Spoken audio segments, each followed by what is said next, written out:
Elle est conteuse professionnelle, c'est-à-dire elle fait que ça, c'est son métier, c'est ce qui l'a fait bouffer, Ronnie. Tu vois, c'est une pro.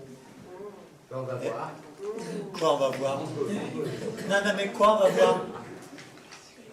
Marrant, lui. Lui, il a l'habitude... Non, vous savez ce qu'il a l'habitude, lui? C'est qu'il y a un bordel les gens, ils font... Enfin, ces artistes, le bordel sur scène, ils passent son temps à râler. Alors ça fait du bruit, ça. On a l'impression que ça s'amuse. Nous, c'est plus calme, plus cool.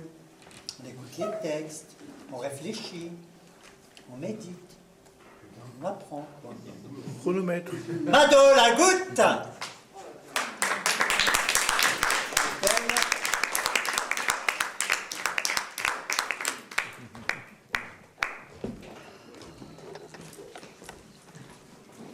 Mon pauvre René, je suis vieille, en plus le compte, c'est suranné, c'est vieillot, donc je vous autorise à boucher vos oreilles et à discuter avec votre voisine. Mémère était ravie. Sa première petite fille était née. En plus, à 14 juillet. Et pour elle, c'était vraiment un signe. Mémère, pour l'occasion, a fait péter des pétards, elle a tiré un feu d'artifice, elle a sorti ses pelotes de laine rouge, elle a tricoté un béret rouge pour que sa petite fille comprenne bien qu'ici-bas, quand on est une femme, il faut toujours lever le poing, se battre, elle lui apprendrait à manifester dans les rues, elle lui apprendrait à être révolutionnaire. Avec son petit porte-monnaie de mémère, ses baskets rouges et son pullover vert, elle achète chez la crinière des spaghettis verts de terre, du camembert frigidaire, des petits suisses aux gruyères. Avec son petit porte-monnaie de mémère, ses baskets rouges et son pullover vert, ses baskets rouges et son pullover vert. Les années ont passé. Mémère habite dans une maison complètement déglinguée au milieu d'un jardin, juste en face du parc de la Courneuve. De l'autre côté, sa petite fille habite dans une tour, au 10e étage, complètement déglinguée aussi, bâtie au milieu d'un jardin de béton. Ce matin-là, Mémère téléphone à Béret Rouge. C'est ainsi qu'on l'appelle maintenant. Je suis malade, Béret Rouge, il faut que tu viennes me voir. Béret Rouge est très contente en raccrochant, elle se dit « Chouette, je vais éviter toutes les corvées du ménage et de la cuisine. » Elle prépare un gâteau au yaourt, elle jette une canette de bière dans son petit chariot à roulettes qui grince, elle descend l'escalier, les 10 étages, l'ascenseur ne marche plus, et elle traverse le parc de la Courneuve. Elle longe le lac. Sur les berges du lac sont déjà installées les mères de famille avec leurs enfants. Elles vont pique-niquer. Béret Rouge salue un temps les mères de famille qu'elle reconnaît. Et puis elle continue son chemin. Et à la croisée des deux chemins, il est là. Il l'attend. Le sourire narquois, l'œil noir. Il la jauge de haut en bas. C'est que Béret Rouge, elle a bien changé. Il n'aime pas tellement les petites filles, mais là, c'est vrai, elle a grandi. Où tu vas comme ça, Béret Rouge?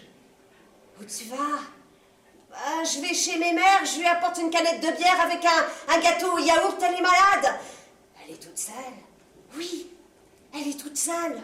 Elle habite dans la maison, là, derrière le parc, juste en face. Bien. Et tu prends le chemin de gauche ou le chemin de droite? Moi, je prends celui de gauche, bien évidemment. Et Lou prend celui de droite, et Béret Rouge prend le chemin de gauche.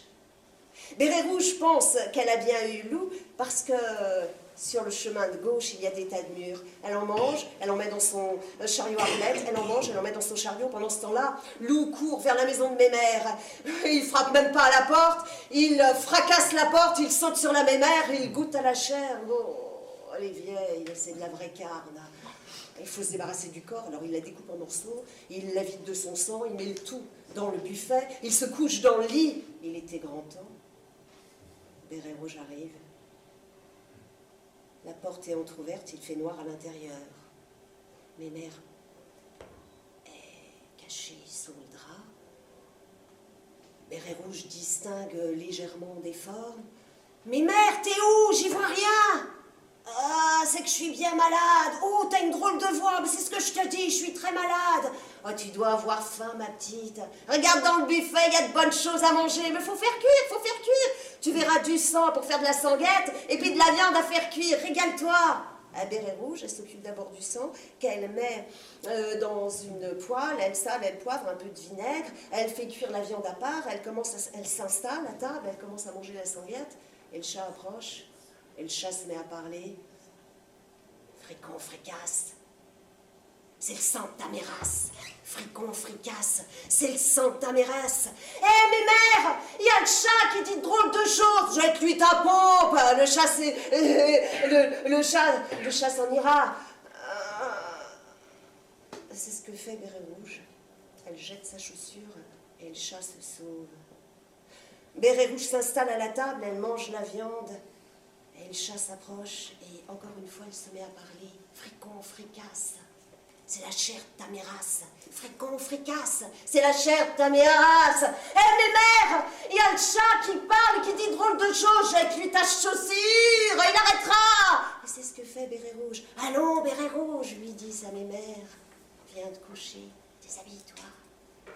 Béret Rouge se déshabille, elle s'effeuille, et à chaque fois elle demande à mes mères « Où est-ce que je mets mes habits? Jette-les au feu, t'en auras plus besoin, allez viens te coucher contre moi !» Et Béret Rouge se couche contre sa mémère.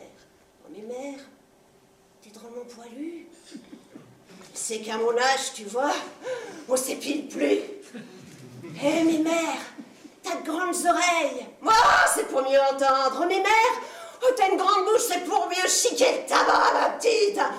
Oh, mais mère, t'as de grands bras, c'est pour mieux t'embrasser, viens là. Mais Béret Rouge, elle se sent toute drôle. Elle se sent pas comme d'habitude contre sa mémère. Oh, mémère, j'ai une envie pressante. Bah, fais dans le lit, c'est pas grave, c'est pas grave.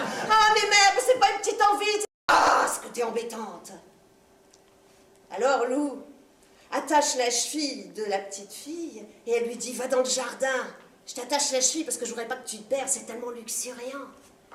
Et Béret Rouge, elle sort, elle va dans le jardin, elle cherche une idée, elle avance, et la corde tire. Et il y a Lou qui crie, ça y est, Béret Rouge, t'as fini? Ah non, mais mère, attends, je m'essuie. Mais Béret Rouge, elle a vu un arbre, alors vite elle se détache, elle attache la corde à l'arbre et elle se sauve, elle quitte le jardin et elle se dirige vers le parc et elle court. Et il y a Lou qui demande encore une fois, hé, Béret Rouge, t'as fini? Mais ça ne répond pas. Alors Lou suit la corde, et la corde est attachée à l'arbre, et Lou se met à hurler. Et pendant ce temps-là, Béret Rouge, elle arrive au lac, elle regarde à gauche, elle regarde à droite, et les mères de famille sentent qu'il y a quelque chose de terrible qui s'est passé, alors elles étendent une couverture pour faire un guet. Et Béret Rouge traverse le lac, et Lou arrive. Et lui aussi veut traverser le lac. Et les mères de famille, elles savent pas quoi faire. Alors, elles tirent la couverture. Et Lou traverse le lac sur la couverture. Mais au milieu du lac, les mères de famille lâchent la couverture. Et Lou s'emberlificate dans la couverture. Et il se noie au fond du lac. Et Béret Rouge, elle est rentrée chez elle, à pied. Parce que l'ascenseur ne marchait plus. Elle a tout raconté à sa mère. Sa mémère, elle a décidé qu'elle n'irait plus la voir. Et sa mémère, elle lui manquera. Avec son petit porte-monnaie de mémère, ses baskets rouges et son pull à verre. Elle achète chez la crémière des spaghettis verts de terre, du camembert frigidaire, du petit suisse au gruyère. Avec son petit porte-monnaie de mémère, ses baskets rouges et son pull à verre.